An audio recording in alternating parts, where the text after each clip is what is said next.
back to Alan Jones.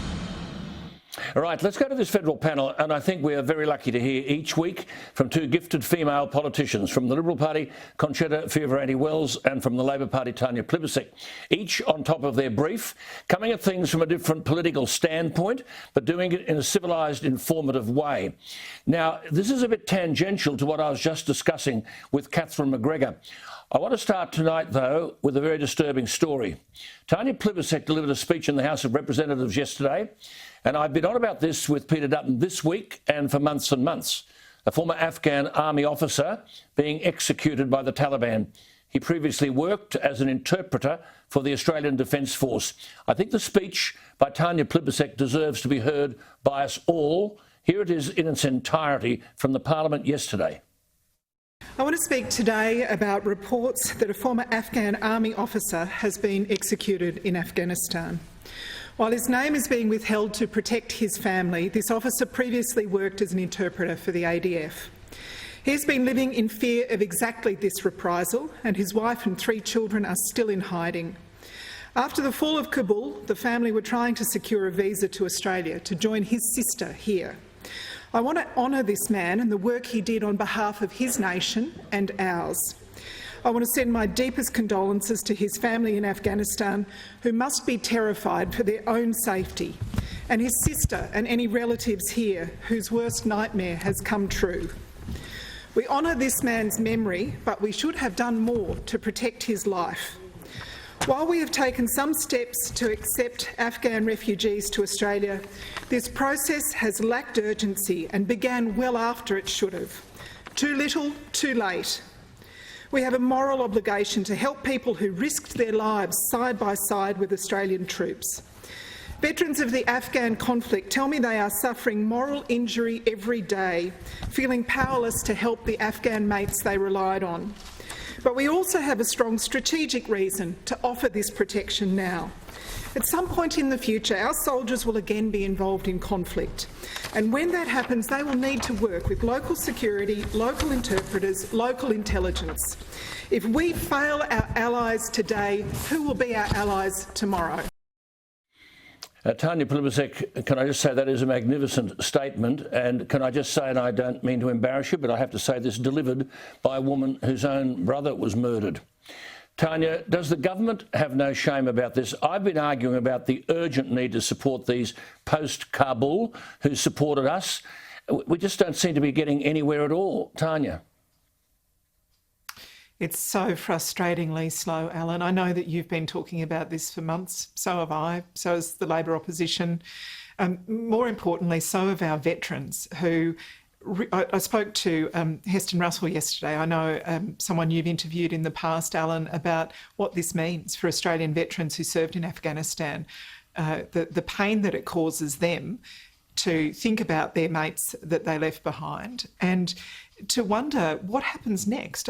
When we are serving again overseas in areas of conflict, in danger, who is going to help our soldiers then if this is how we treat... The big point. Yeah. Concetta, are we getting anywhere? Now, Tanya has said that this man worked on behalf of our nation and the process to protect these people, her words, has lacked urgency and begun well after it should have, too little, too late. What are your thoughts, Concetta? Well, from the outset, I'm on the record as having pointed out the madness of the extraction from Kabul airport after the US and Australian forces had withdrawn. I and many others, and I know Heston and other people, find it very stressful to witness these events now playing out as it was inevitable.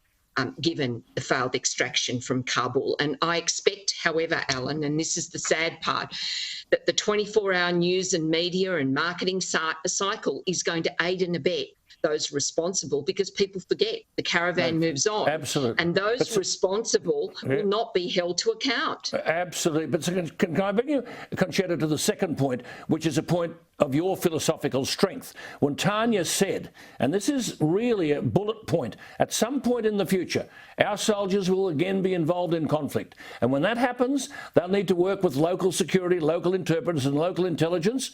And then, if we fail our allies today, who will be our allies tomorrow? Concetta, this is a major national issue, surely.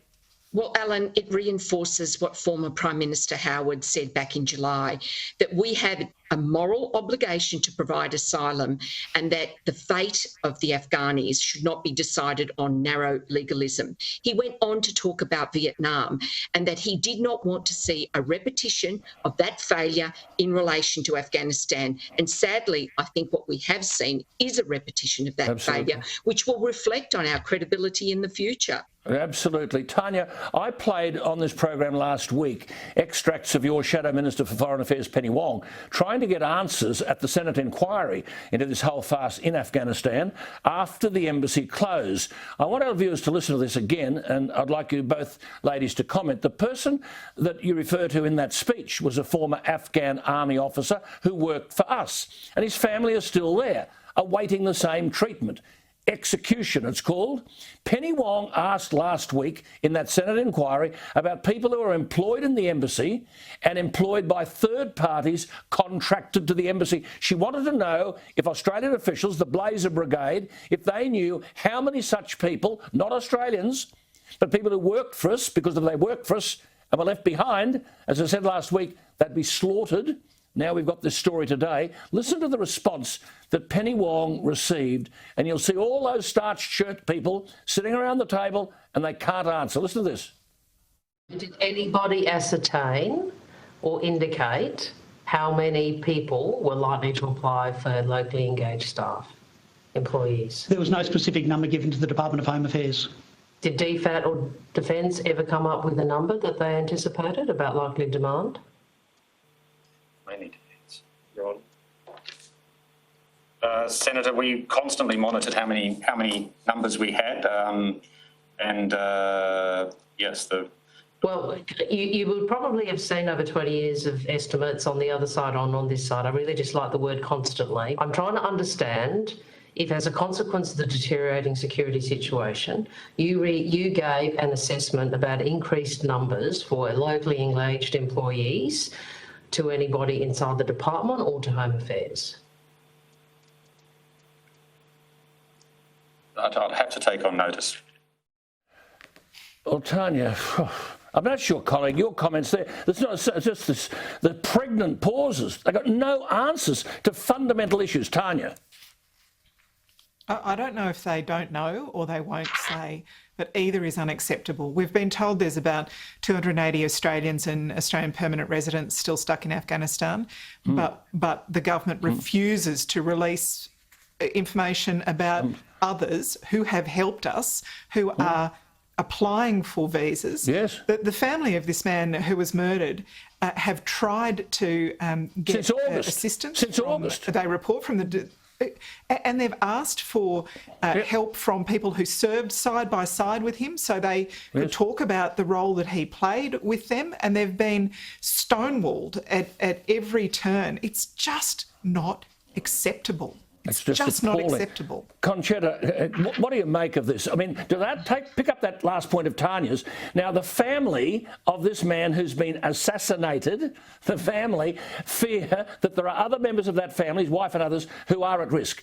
So they wanted to say, I can guarantee there are two soldiers over there whom he knows, whom he worked with, and they'll guarantee that that's part of the family. Could we have contact? No, we can't breach confidentiality.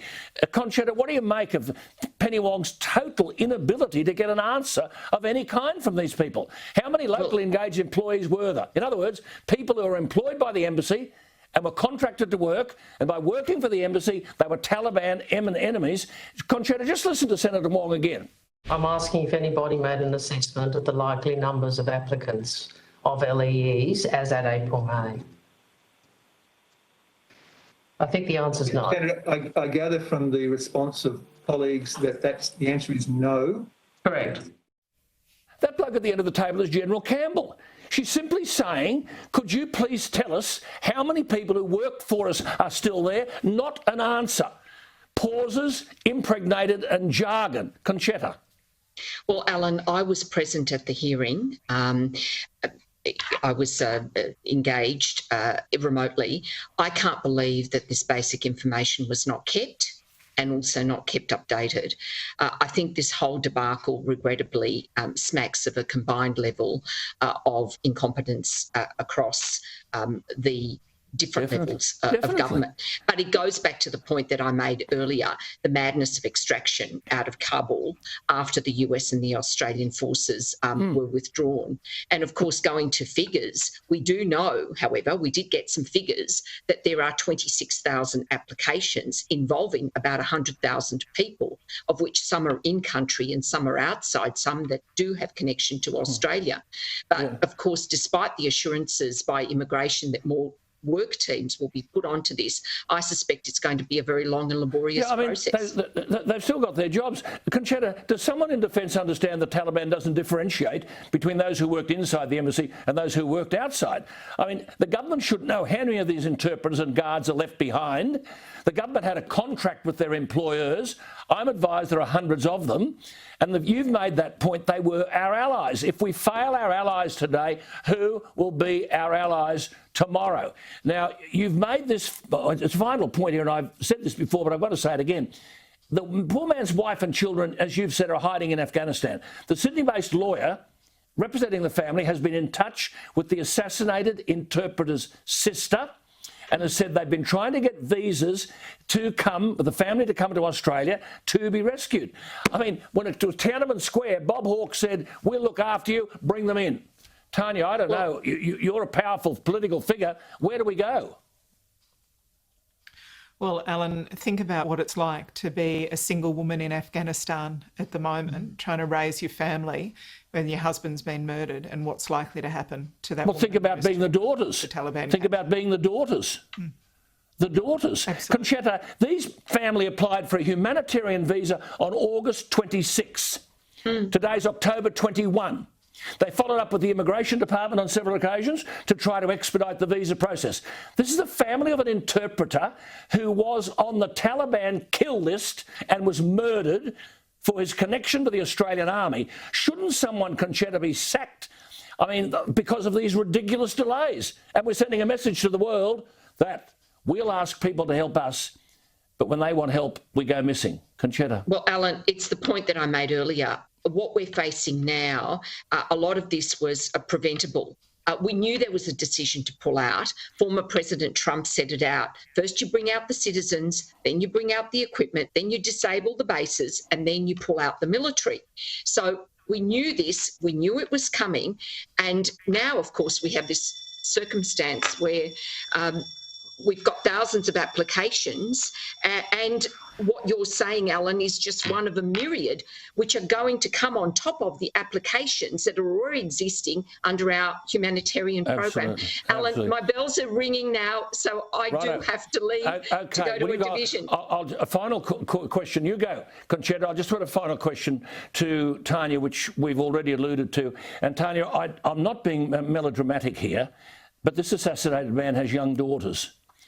The Taliban can turn them into their brides and kill the son if they find him. And as I said earlier, I can't help but feel that Bob Hawke, as he did after Tiananmen Square, would have provided a home immediately here. Your final thoughts?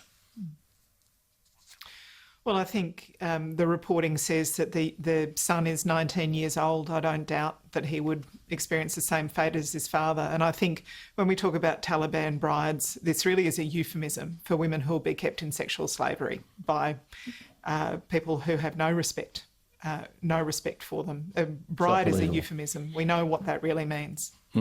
Well, the important thing is we can't afford to give up. I just can't believe any of this. Thank you for your time to both of you, and we'll talk again next week. Tanya Plibersek, Concetta had to go to a division. We'll be back after the break to wrap it all up.